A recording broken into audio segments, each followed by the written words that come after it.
tinieblas es el tema que tocaremos en esta ocasión con su guionista y director Daniel Castro Cimbrón. Bienvenidos a Cinemanet.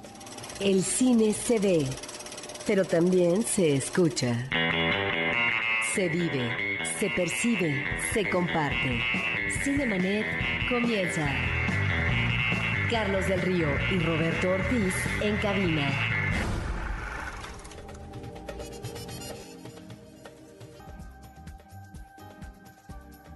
www.cinemanet.com.mx es nuestro portal, es un espacio dedicado al mundo cinematográfico. Yo soy Carlos del Río y a nombre de Paulina Villavicencio, desde Anchor Sound, les doy la más cordial bienvenida y saludo a Roberto Ortiz. Pues Carlos, vamos a hablar con un director sobre una película en esta vertiente genérica de cine fantástico de terror que se ha planteado mucho ya en el cine mexicano en los últimos años.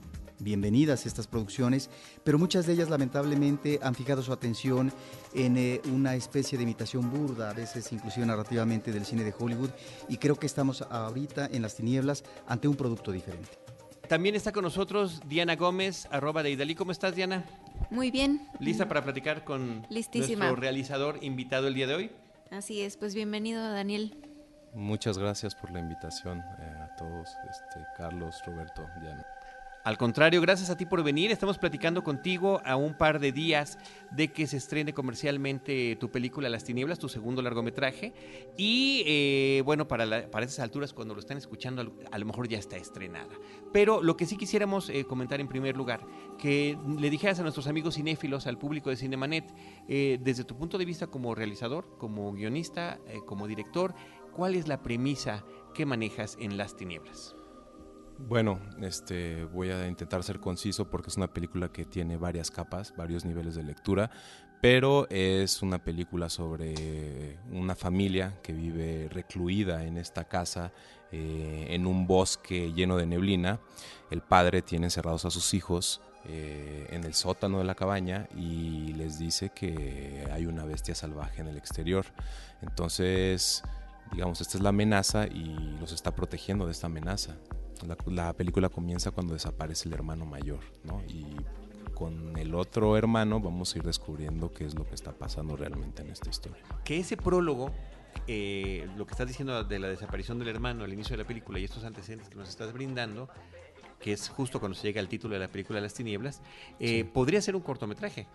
En sí mismo, tú podrías cerrar allí la historia y realmente te deja, claro, de esas historias que te dejan un final abierto, un misterio, que lo mismo pasa también cuando uno termina de ver el largometraje. Sí, no lo había pensado así, pero creo que tienes razón, o sea, como que es un planteamiento, pues, digamos, en el que hay una evolución y una conclusión ahí de lo que está pasando. Es como si, como bien dices, como si fuera un cortometraje que después se desata, pues, otra película tal vez. Así es, sí, de verdad, esa es la forma en la que lo vi, Roberto. Me gusta el desarrollo de los personajes y te quisiera preguntar ¿cómo escoges a tu casting? Porque me parece que, no sé si me convenza del todo Brontis Jodorowsky, pero me parece que el repertorio es un repertorio que funciona, es decir, excepto Jodorowsky, pues los otros no son propiamente actores o personajes que hayamos visto, que veamos frecuentemente en pantalla. ¿Cómo escoges tu casting? Porque hay un desarrollo, creo que muy coherente en estos personajes, la evolución que van teniendo y también los cambios a partir de los climas que creas, ¿no? Los cambios psicológicos anímicos de los mismos. Yo creo que, digamos, poner en el cast, digamos, obviamente no voy a estar de acuerdo con la cuestión de seleccionar a Brontis, porque creo que a mí me ayudó muchísimo el hecho de tener un actor como Brontis, juntarlo con unos niños que nunca habían hecho nada. Yo creo que parte importante para que estos niños brillen como brillan, necesitaba un actor justo con las características de Brontis, ¿no? Es un actor de teatro, es un actor que ya ha hecho, tiene una manera, ya un método cómo trabajar un personaje, y creo que él le ayudó muchísimo a los niños para llegar también a donde están. Entonces uno habla de que sí, de que hay unos niños que brillan en la película y que tienen una mirada y que tiene pero ellos no serían nada sin Brontis, ¿no? Creo que, y sí, creo que el personaje principal, el actor principal, Alyosha Sotnikov, creo que brilla en la película, y fue difícil encontrarlos a los dos, justo porque eran niños que nunca habían hecho nada antes. Por ahí escuché una entrevista de Brontis que le hicieron en París y platicaba sobre esta interacción que tuvo con los niños, ¿no?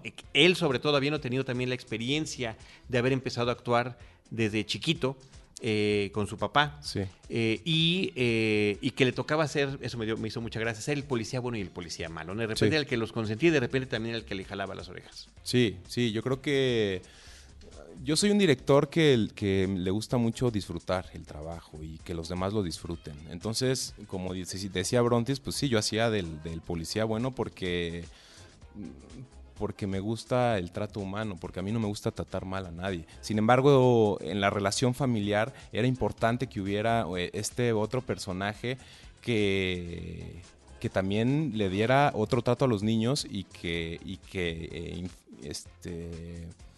como que emanara esta cuestión de respeto, ¿verdad? Ellos lo respetaban e incluso por momentos lo temían dentro de la misma película, ¿verdad? Cuando Brontis decía, vénganse, ya los niños era así como, no, bueno, ya no podemos seguir jugando. Daniel es nuestro amigo, él no nos va a regañar nunca, pero Brontis, cuidado, un poquito cuidado con él, ¿verdad? Ya se enojó. Entonces creo que en ese sentido me ayudó mucho en esta construcción de estos personajes.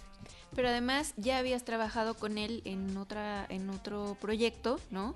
Y de hecho, volviendo a la pregunta de Roberto, por ahí vi una entrevista como del 2012, 2014 sí. de Brontis, donde dice que lo seleccionaste en un casting por Skype, ¿no? Sí. Una cosa así, ¿cómo fue? Sí, con Brontis fue raro el acercamiento, fue por medio de mi directora de arte, Alisa Arinducolom, que también trabajó conmigo en Tau. Estábamos buscando un actor para Tau, no sabía... Tau es tu ópera prima. Es mi ópera prima, y ella me dijo, oye, ¿y por qué no Brontis Jodorowsky? Y le digo, Brontis es el niño que sale en el Topo. Tenía 6 años. Y fue así, y me dijo, sí, yo lo conozco desde hace mucho, porque su mamá actuó en el Topo también, es uno de los personajes principales de la película. Y entonces vi fotos contemporáneas de Brontis, porque él dejó de hacer cine muchísimo tiempo, y vi que, tenía una mirada ahí.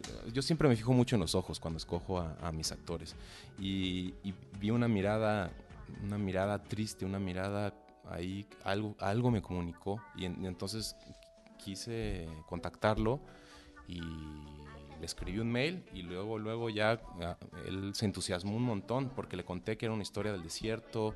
Para él era como regresar a dar como esta cosa de espiral, o volver al mismo punto donde él había filmado también. Y la película tiene que ver con el Topo en ciertas cosas, de hecho hay referencias. Y ¿Cómo cuáles? Dentro de las tinieblas. De las no, tinieblas. En Tau, eso es de Tau. De Tau. Sí, Okay. en Tau hay referencias en las tinieblas, ¿no? De hecho, él toca una melodía que le tocaba a su papá en el Topo y todo. Y y de ahí hicimos una muy buena relación en Tau, que continuó ahora con las tinieblas, ¿no? Estás incursionando en el cine fantástico. En un cine fantástico que se está apoyando en una historia muy interesante, pero que además se logra manejar desde un minimalismo. Es decir, estamos en un universo contenido, tenemos básicamente lo que sucede en esta cabaña, en el interior y en este misterioso bosque con esta perpetua neblina que está en sus alrededores. Sí, era el reto, ¿verdad? Hacer un buen misterio, un buen thriller, con tintes fantásticos y ciencia ficción, con muy pocos elementos, pero que se viera muy bien, ¿no? O sea, como que creo que es algo que está logrado en la película. Tú no le ves como defectos, tiene la misma calidad que una película, digamos, de cualquier otro país, y creo que es porque, aunque no teníamos un presupuesto grande ni mucho menos, supimos utilizar los elementos que teníamos en función a la historia, ¿no? A mí tampoco me gustan esas películas que son el susto, ¿no? Que por un sonido brincas y ya, ¿no? Sino ir construyendo poco a poco el misterio. También en mis otros trabajos trabajé siempre con pocos personajes. A mí me gusta mucho profundizar en la medida de lo posible en cada personaje, y trabajar en un ambiente muy íntimo, ¿no? Es una de las cosas provechosas de la película, lo que acabas de decir. No apuestas a la truculencia barata, no apuestas a la escena que va a levantar de sus asientos al público. Se vale, sí es cierto, en el cine comercial de terror y fantástico, pero finalmente esta película apuesta a otra cosa. ¿Y a qué quiero ir? A la cuestión temática. Cuando yo terminé de ver la película, pues uno tiene sus referentes cinematográficos, y me referí a referentes fílmicos mexicanos.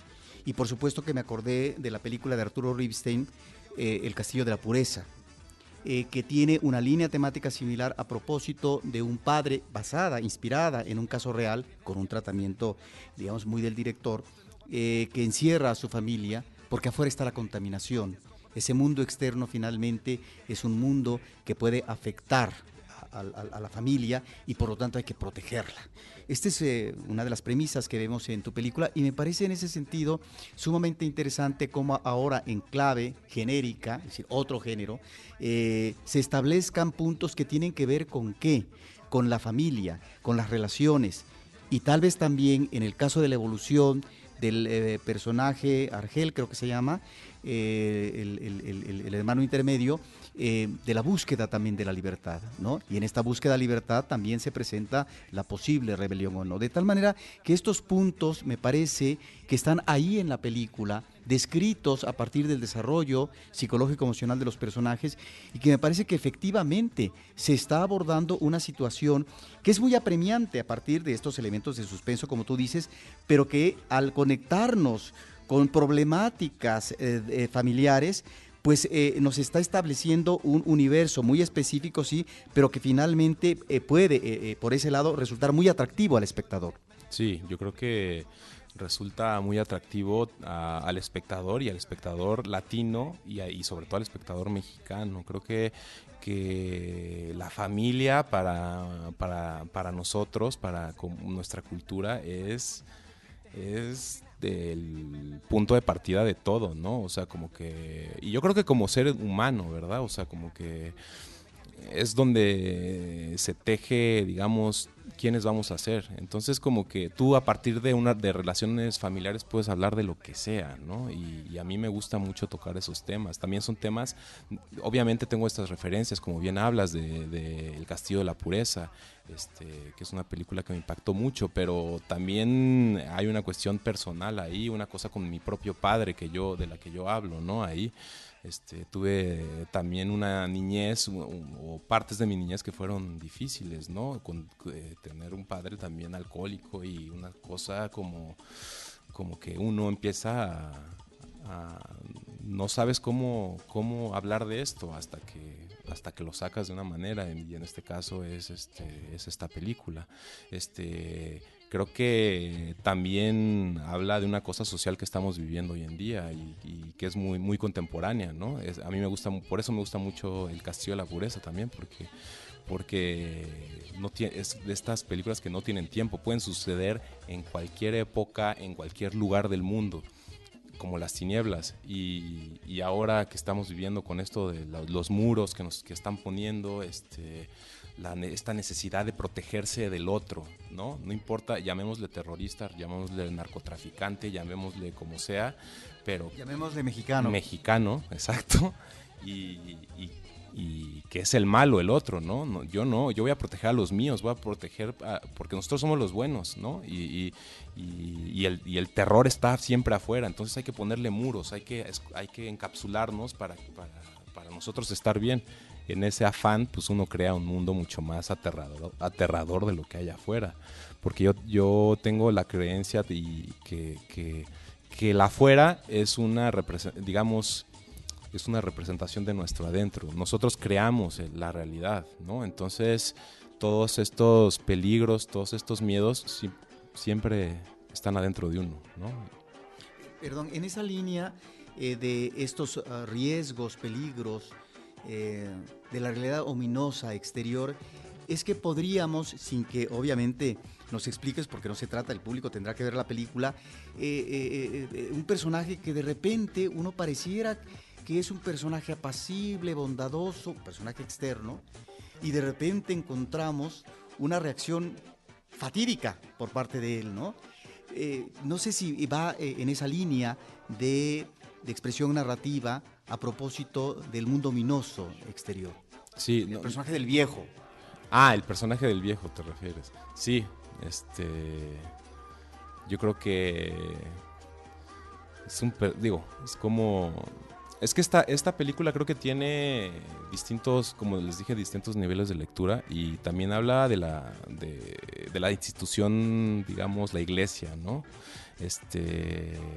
Que también es un medio de control. Estamos controlados por la iglesia también, ¿no? Y sí, es un viejo que se viste como si fuera un monje. Un monje ahí, de hecho está rezando allá dentro de la casa y en realidad está buscando otra cosa, ¿no? Está buscando tomar el control de esta familia, ¿no? Y tumbar a este padre y ser el nuevo padre de este núcleo familiar, ¿no? Lo que también pasa con esta institución, ¿no?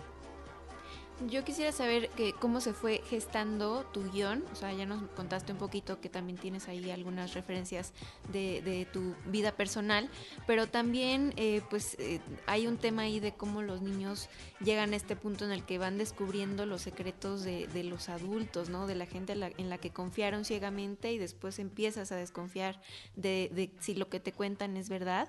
Me gustaría saber un poco más del proceso de la creación de esta historia, porque también tengo entendido de que fue parte del programa del Atelier. ¿Sí fue así? Sí, fue, digamos, pero en el Atelier ya es de proyectos que ya están en desarrollo, no es propiamente de guión. Sin embargo, el proceso de escritura de este guión fue muy largo. O sea, como que, de hecho, primero empecé a escribir con un guionista, después hice Tau. Luego regresé a Las Tinieblas a seguir escribiendo y terminé escribiendo con David Pablos, ¿no? Que es el director de Las Elegidas. Es un colega que yo admiro mucho y creo que es recíproco y construimos como esta historia. Y sí, no sé bien cómo responder tu pregunta de cómo construimos como estas relaciones. Yo creo que se fue dando poco a poco, escena a escena, y sí, pues sí, de eso trata, de este niño que está todo el tiempo queriendo saber cuál es la verdad, ¿no? Y saber si esta bestia es real o no es real, si está contaminado o no contaminado, y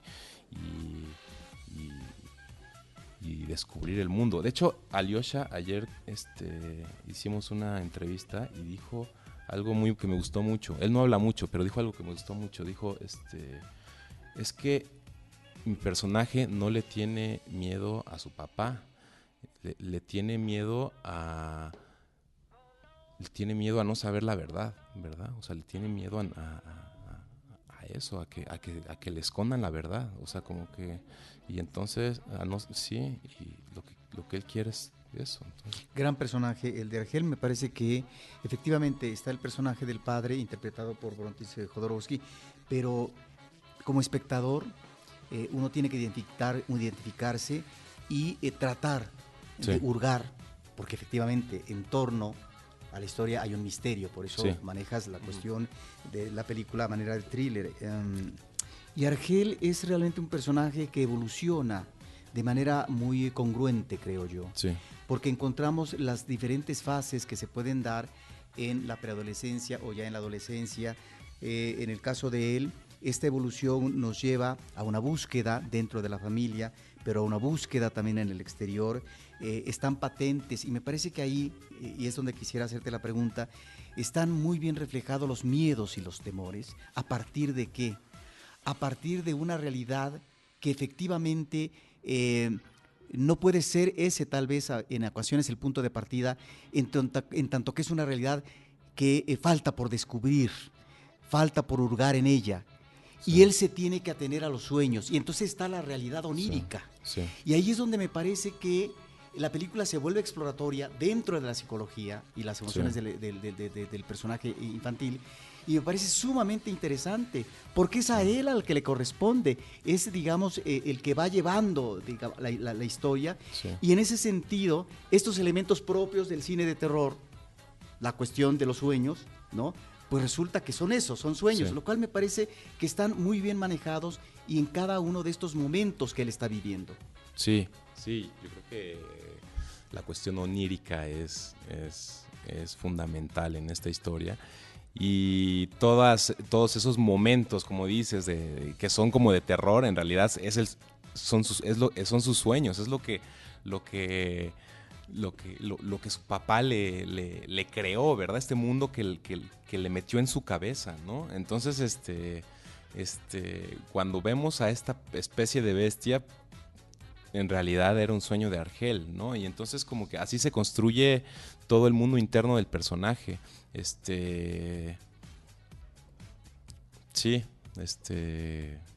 No sé qué más decir al respecto.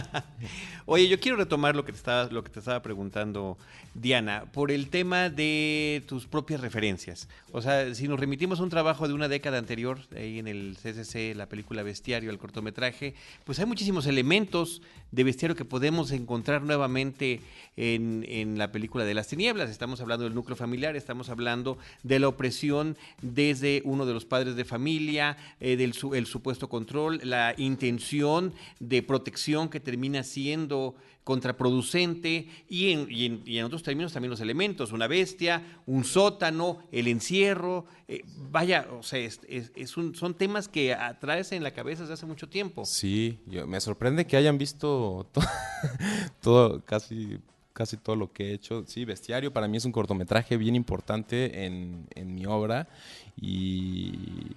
y sí, desde ese entonces de hecho desde el corto anterior, que se llama El Huésped, pues estoy en una búsqueda como similar. Bestiario fue un cortometraje que me trajo mucho dolor en un sentido, porque como saben el mundo del cine es muy duro, y uno siempre está como en esta cosa de las expectativas, ¿no? Uno siente que merece premios, que merece. A mí me pasó mucho con Bestiario, la cuestión del ego, ¿no? Uh-huh. Sí, como ahorita voy a lo que dices, sí, ¿no? Pero es un cortometraje que lo metí a festivales y no tuvo la respuesta que yo esperaba y lo abandoné. Okay. Y Las Tinieblas es un homenaje a Bestiario. Okay. Bueno, qué interesante que nos lo comentes. Sí, es un homenaje a Bestiario porque sé que abandoné ese corto y no quería cerrar así este proceso. Bestiario habla de una familia que vive también encerrada en una casa. Aquí el personaje malo, digamos, es la madre, es la figura materna. Uh-huh. Y tienen encerrado al papá en un sótano. Como bestia. Como una bestia, es la bestia, ¿no? Sí. Hace ruido, le dan de comer carne cruda, la hija está encargada de darle de comer carne cruda, y no sé, era para mí una cosa kafkiana, era como la metamorfosis, de ahí vienen, o sea, como estas referencias, pero sobre todo era una cosa también el goce de hacer cine, ¿verdad? El goce del blanco y negro, el goce, o sea, para mí, o sea, hablamos mucho ahorita de las cosas psicológicas que son importantísimas, pero a mí, mis dos padres son pintores, y yo pienso en imágenes antes que historias. Pienso en una bestia, pienso en cómo se vería alguien en un sótano encerrado y con una pintura más cómo se vería la luz, y a partir de eso construyo como este mundo que es tal vez muy inconsciente, o sea, como que no pienso. Ustedes me hacen pensar ahorita en todas estas cosas que yo ni siquiera tal vez había pensado. Entonces por eso a mí me cuesta encontrar respuestas a lo que dicen, porque son cosas que vienen de mi inconsciente también, ¿no? Y nada más, perdón, Roberto, para terminar con eso de vestuario, y hablando del aspecto visual que estás comentando, se nota también mucho en el trabajo de los emplazamientos que tienes en cada una de las tomas de la película, desde arriba del refrigerador, la forma en la que te acercas al sótano, o sea, hay un planteamiento, efectivamente extraña que no haya hecho mucho más ruido, ¿no? Sí, pues es te refieres a bestiario, ¿verdad? Sí, bestiario, sí. Sí, como que todos los emplazamientos, y es mucho a los ojos, ¿no? Las miradas. Está muy clavado como en los ojos, en quién ve a quién, todo el mapa de familiar, el blanco y negro, los claroscuros, ¿no? O sea, toda esta cosa del contraste, el blanco y negro, las composiciones, ¿no? Sí, hay mucho cuidado en todo eso. Cuando hablas de que piensas primero en imágenes, más que la historia en sí misma, etcétera. Bueno, pero para crear una buena imagen en el cine fantástico, tiene que haber elementos que la acompañen. Y te quisiera preguntar sobre, en este caso, el trabajo de fotografía, que es muy destacable, y la banda sonora, porque uno se entera al final, cuando lee los créditos, que utiliza una orquesta de cuerdas, en donde encontramos también algunas composiciones originales que tienen que ver con el clarinete, con el contrabajo, con el violín, etcétera. Y también hay una melodía popular que me llamó mucho la atención y que quisiera preguntarte sobre ella, que es Cachito de Sol, con Agustín Lara. Entonces, de estos elementos que finalmente acompañan a la imagen y que permiten al espectador que esa imagen sea sugerente y que se introduzca en ese misterio, que se invada el espectador de misterio, pues es que estos elementos están ahí presentes. Creo que está permeada de estos elementos en los que uno no sabe dónde está situada esta historia, ¿no? O sea, de pronto hay unas máscaras antigas que te remiten ahí como a la Primera Guerra Mundial, Segunda Guerra Mundial también. Las marionetas. Este mundo de las marionetas, ¿no? Que están sensacionales, por cierto. Sí, ¿Qué trabajo tan claro que sí. espectacular. Es un artista la persona que las diseñó. Es un amigo mío con el que trabajé, con el que estudié desde los 18 años, se llama Gerardo Ballester. Y es todos estos elementos, ¿verdad? Que no te remiten a ningún lugar, pero por ahí está ese disco de Agustín Lara. Entonces, pues sí estábamos en México al final. O sea, como que a mí me gustaba que esta historia no tuviera digamos, temporalmente, ni ningún lugar, que podía ser como en cualquier lugar. Pero la cuestión del idioma, pues ya te dice una cosa, ¿no? Y aunque ellos parezcan como rusos, pero obviamente, pues quieres permear tu historia. Está en las relaciones familiares, que es como una cuestión de México, pero había algo más, ¿verdad? O sea, esta película es mexicana, ¿no? La canción te todo es México. Sí, a México y a una época, ¿no? O sea, también la época es importante porque entonces, ¿cuál es el presente? ¿Cuál es el pasado? Y aquí nos referimos al tiempo. En esta historia no hay tiempo. El tiempo está detenido. O sea, si se dan cuenta, afuera, digamos, son pistas. La película está llena de pistas porque yo nunca doy respuestas de qué pasó en este mundo ni nada. Pero afuera no se hace de noche, no se hace de día, no, como si estuviéramos incluso en otro planeta, ¿no? O sea, como que hay una cuestión crepuscular en la que esta familia cada vez que va a dormir cierra las ventanas, no hay... Las tapa, no hay como que... Y hay un diálogo que hace referencia a eso, ¿no? Que le dice... ¿Cómo sabes que ha pasado mucho tiempo, no? Ajá, una cosa así. Dice, ya nos vamos, ya es tarde. ¿Cómo sabes que ya es tarde? Sí. ¿Cómo sabes?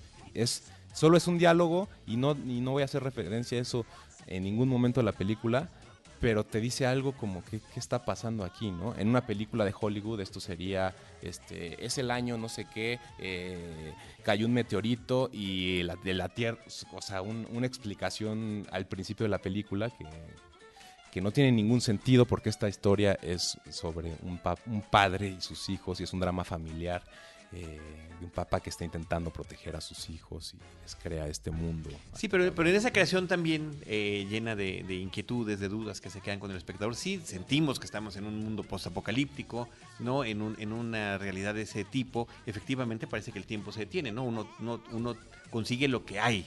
Es la impresión que puede quedar. Y en ese sentido de las referencias, en algún lugar escuché que mencionaste a Cormac McCarthy como un referente con esa estupenda novela que ganó el premio Pulitzer y una película que me parece muy interesante, la protagonizada por Viggo Mortensen.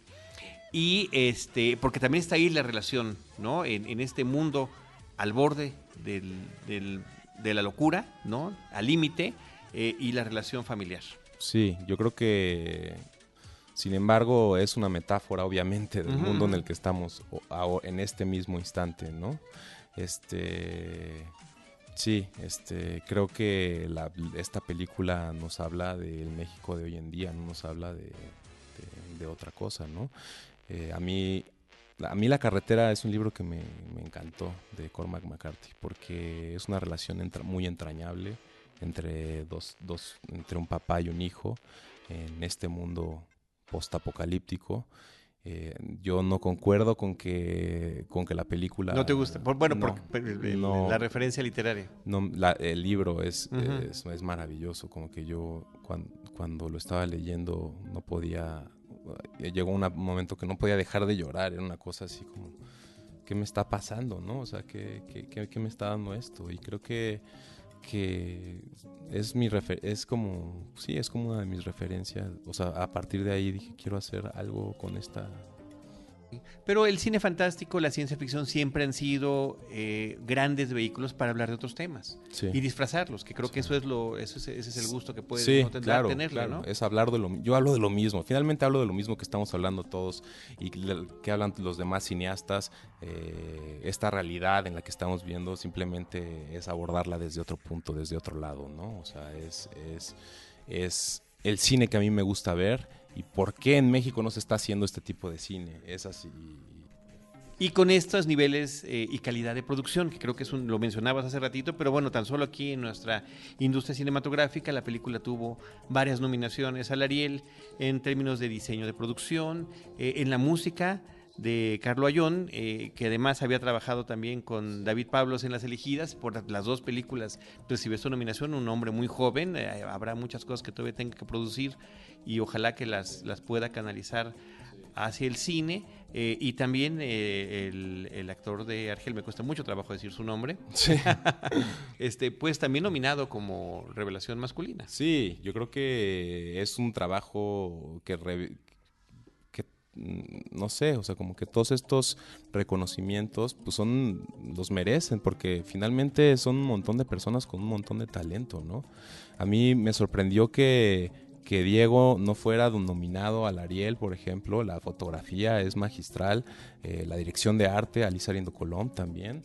Y sí, es un trabajo muy sencillo, como muy minimalista por parte de la música también, pero muy preciso. Y el diseño sonoro. El diseño sonoro. José Miguel Enríquez creo que hace un trabajo también de otro nivel, ¿no? Cuando alguien me decía, es que el premio es que no los hayan nominado porque desaparecen. O sea, tú no es que, digamos, el diseño de sonido desaparece. No te das cuenta cuando una película está funcionando, es porque cuando un diseño de sonido es bueno, es porque desapareció, porque no estás pensando en eso. Estás clavado en no brilla por sí solo, es parte del todo, ¿no? Parte del todo que te termina envolviendo. Sí. Pero Dani, no te preocupes, la historia, no solamente de las nominaciones, sino de las películas ganadoras, tanto del Oscar como del Ariel, pues es también la historia de los fracasos, ¿no? Es la historia finalmente de las películas que no fueron premiadas y que debieron ser premiadas. Esa es una realidad lamentable, pero no solamente en México, en Hollywood lo vemos cada año, lamentablemente. Cuando abordas el tema de la familia, me parece que también, y hace rato que estabas comentando sobre un personaje externo, un viejo, ¿no?, que deviene del bosque, me parece que también estaría ahí de alguna manera, y no solamente en el padre, sino también en este otro personaje, cuando hablas de control, la situación del poder. Es decir, porque estamos ante un personaje masculino que es el padre, la madre está ausente. Es el poder, y me parece que en ese sentido, cuando hablas también de elementos de reflexión en una realidad contemporánea, me parece que hay un tema ahí, ¿no?, que está planteado, es decir, que no requiere mayor explicación en términos de ir más allá con respecto a tipificar personajes y demás, pero me parece que está ahí, flotando, está en esa atmósfera que se vuelve una atmósfera opresiva, en esta presencia que finalmente pareciera que está determinando, delineando el qué hacer de los hijos. Uh-huh. Sí, yo creo que es una historia sobre las relaciones de poder, ¿no? La relación de poder entre un padre y un hijo, no sé, y cómo romperla, ¿no? ¿Cómo rompemos eso? Incluso se me hace muy chistoso, digo, voy a hablar aquí de una cosa que está pasando en esta mesa, porque creo que la película me tiene a que, o sea, ustedes me están cuestionando, ¿no? Todas estas cosas, y de pronto yo me siento atrapado aquí, ¿verdad? Me siento como si me estuvieran así sí, como si me estuvieran interrogando. En la mesa de disección. ¿Por qué hiciste esto, no? O sea, ¿qué significa esto? ¿Qué significa lo otro? Y uno se siente allá atrapado, ¿no? Y de pronto se construyen unas cosas imperceptibles ahí, una relación, o sea, entre ustedes y yo, hay una relación ahí como que quién tiene el poder, y de pronto yo me siento así como que me estoy achicando y estoy ya atrapado en una esquina y y en realidad no está pasando nada a la vez, ¿no? Y creo que eso es bien interesante cuando sabes hablar de esto, decir esto sin decirlo, ¿no? Nada más. Sí, claro, claro. Digamos, esta escena me parece que puede ser una película, ¿verdad? Sí. O sea, estamos así. Pero es que es todo lo contrario, sí. Justamente por el disfrute que tuvimos de sí. la película, la apreciación que tuvimos, es que tenemos estas inquietudes, y Yo justamente sé. este espacio de momento es para poder, es para que te sientas cómodo, no incómodo. Yo sé, pero hay como en la vida siempre hay un montón de capas y de niveles de lectura de las cosas, ¿no? Uno está sintiendo de pronto una cosa y también en mi película es eso, ¿verdad? De pronto hay gente que me dice, oye, al final regresaron estos niños con el papá pobres, así como, y yo es así, yo no estaba intentando eso, qué raro que lo sintió de esa manera, tú lo viviste de esa manera y qué bueno, y no por eso tu interpretación es más valiosa que la mía como director, y entonces como que cada quien tiene su mundo y cada quien interpreta la realidad de un mundo. Por eso digo que el exterior siempre es una interpretación de uno, ¿no? Si uno es una creación de uno.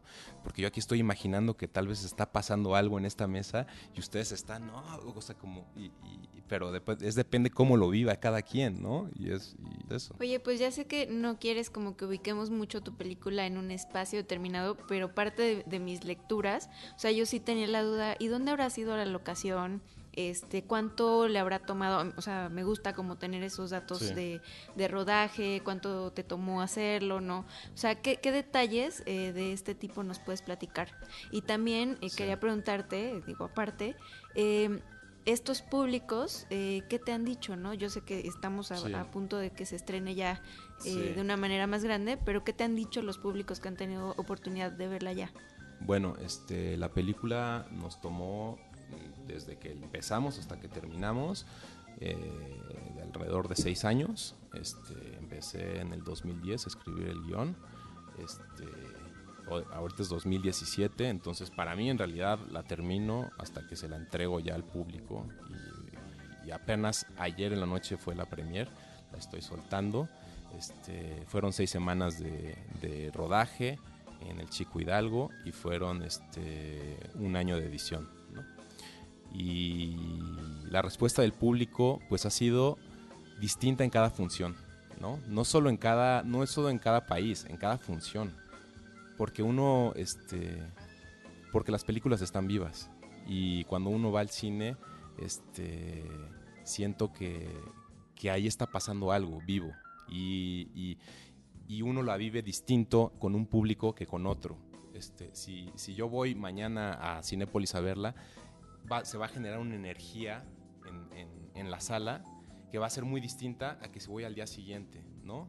Entonces, eso es bien bonito del cine, que el cine, uno cree que ya la película ahí está y no, el cine está pasando en el momento en que lo estás viendo, ¿no? La película se está creando con el público. Y creo que he tenido distintas recepciones del público, ¿no? De pronto públicos que se quedan totalmente callados y no dicen absolutamente nada. Me pasó en París cuando estrené la película en el Festival Extraño, que fue así como que abrí el festival, Alejandro Jodorowsky la presentó la película, era una cosa, se acabó la película y nadie dijo nada, nadie aplaudió, y es bien duro para un cineasta, ¿no? Es lo que hablaba del mundo de las expectativas, ¿no? Y después vas a otra función en Chicago, la presento y la gente así, o sea, como que desbordada, ¿no? Y todos se me acercaban así alrededor de mí a decirme cosas y uno de pronto se convierte en una marioneta, ¿no? De la afuera.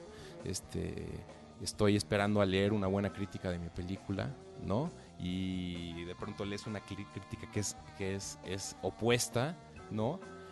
El día después que yo estreno mi película, la primera crítica que leo dice que básicamente mi película no vale la pena y me caigo, ¿no? Y de pronto estoy así, una hora después leo una crítica que dice que está increíble la película. Es así, ay no, no, pues no está tan mal. Y así te la llevas, de pronto ves gente que habla mal de tu película y nos convertimos en títeres de la afuera y las tinieblas, el papá está haciendo sus títeres de sus hijos, ¿no? Porque quiere mantenerlos con él, ¿no? Y nos volvemos unos títeres de nuestros papás, nos volvemos unos títeres del gobierno, nos volvemos unos títeres de los demás, ¿no? Si le entregas al otro tu esencia, tu ser, pues ya dejas de ser tú, ¿no?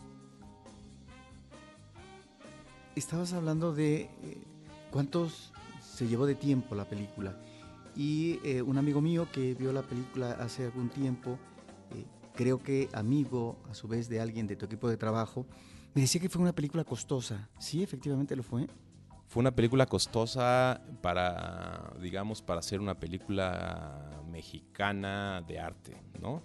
Es una película que la producción creo que costó, no sé si puedo decir aquí números, pero vamos a decirlos porque estamos en confianza. Es una plática seria. Costó $1 millón la producción. Sin embargo, para las cosas que hay en la película y las cosas que ves, pues es muy poco y lo tuvimos que planear un montón y tuve que hacer todos los storyboards. A mí me encanta dibujar y hice todo el mapa de todo. Construimos una cabaña desde cero, ¿no? Ese es un dato muy padre. Sí. ¿Y lo construyeron en la locación? Lo construimos ahí y a mí no me gusta esta cosa que te da el foro de que siente, o sea, como que es muy artificial. Por eso también filmamos la película con luz natural, no hay ninguna luz artificial se utilizó. Quería meter a los actores, sobre todo a estos niños que, pues, en el lugar tal cual, ¿no? Que sintieran la piedra, que sintieran la humedad, que sintieran el frío y que sintieran una luz. De hecho, uno entraba a la locación y estaba más oscuro adentro, o sea, que lo que tú veías en la cámara, ¿no? Trabajamos con unos lentes especiales para que fuera trabajar con muy poquita luz, ¿no? Entonces era vivir realmente dentro de la película, ¿no? Lo cual, por supuesto, ayuda al propósito narrativo, ¿no? Y la forma en la que los propios intérpretes están reaccionando ante esa realidad, no ante la simulación que normalmente se puede tener. Oye, te quiero hablar como espectador, como cinéfilo, porque ya platicamos de algunas referencias muy elevadas a Ripstein, a Cormac McCarthy, pero Dimensión Desconocida, ese tipo de programas que alimentaban y llenaban la ilusión, porque en la Dimensión Desconocida, particularmente, que me parece que siempre es un referente interesante, se hablaba del miedo al apocalipsis, del apocalipsis y de lo postapocalíptico, ¿no? Como que todo estaba por allí mezclado. No, totalmente. Yo pues de niño veía estos programas y me alucinaban. Yo creo que de ahí viene mucho de lo que hago, ¿verdad? Como sí, eran bien cortos, eran unos episodios cortos en los que pasaron unas cosas ahí alucinantes y se me quedaron en alguna parte de mí y estoy dándole vueltas a eso. No sé por qué esta cuestión como de lo desconocido, pero como una cuestión también de catástrofe, de que va a haber oscuridad. Hay algo que a mí siempre me llama, ¿no? Yo creo que porque mi mamá me contaba estas historias, ¿no? Mi mamá me decía que de pronto que iba a haber no sé cuántos días de oscuridad y me imaginaba ahí, estar viviendo ahí y me emocionaba. Yo no me daba miedo, al contrario, como que sentía que me gustaría estar en un mundo así. Por eso por eso hago estas películas, ¿no? Porque me conectan cuando yo era niño, ¿no? Sí, y creo que son referencias interesantes y que también estaba padre que se veían desde lo mínimo. O sea, podría haber una como desastre global, pero lo veías desde la esquina, desde una calle, desde Maple Street, desde un sótano, desde una habitación, o desde la soledad de un hombre deambulando en un mundo vacío, ¿no? Muy bien. Pues no sé si tengas algo que agregar, cuántas pantallas, si tienes redes sociales, ¿qué otra cosa te gustaría comentarle a los cinéfilos de Cinemanet? Pues nada, que no sé cuándo sale el programa, pero... Sale el día del estreno de la película. Entonces, pues eso, que el primer fin de semana, como saben, es importante que vayan a ver la película.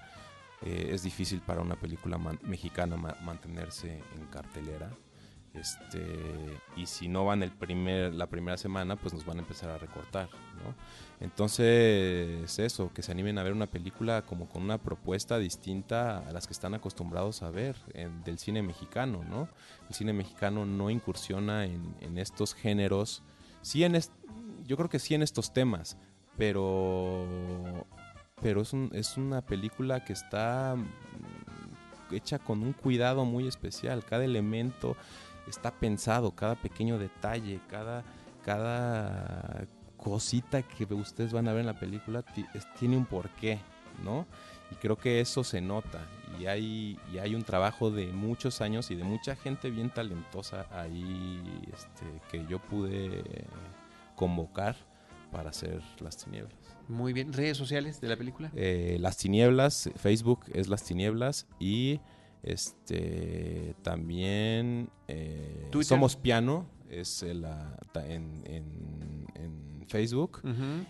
Y en Instagram, y mi Instagram es @DanielCazi y me pueden encontrar también en Facebook como Daniel Castro Simbrón.